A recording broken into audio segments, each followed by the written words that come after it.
Okay, Rust has some kind of quirky things too. Okay, so in order to make a variable mutable, which meaning changeable, mutatable, whatever, you got to put the mute keyword. Okay, so mut.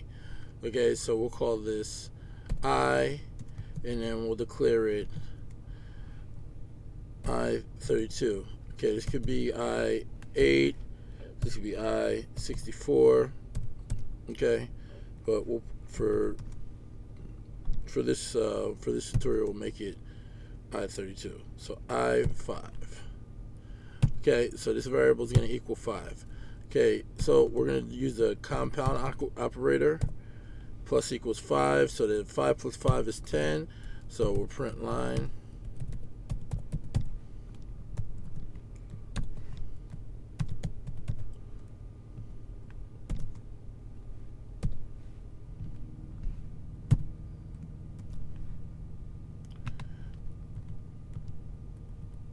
Okay, so let's compile that.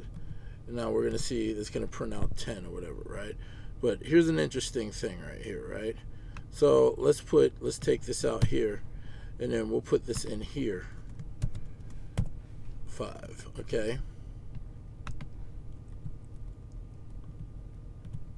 Aha.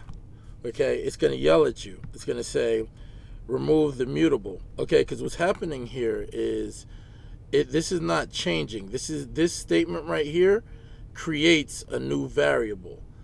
Okay, so this would be equal to like saying let p equal I plus 5.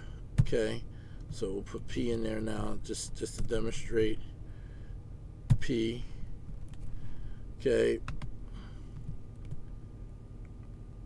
I got to take out that mutable. Okay.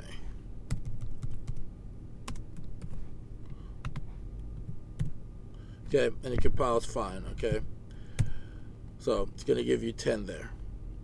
All right, so we'll go through a lot of these little quirky things about Rust, and I'll give you my spin on the tutorials.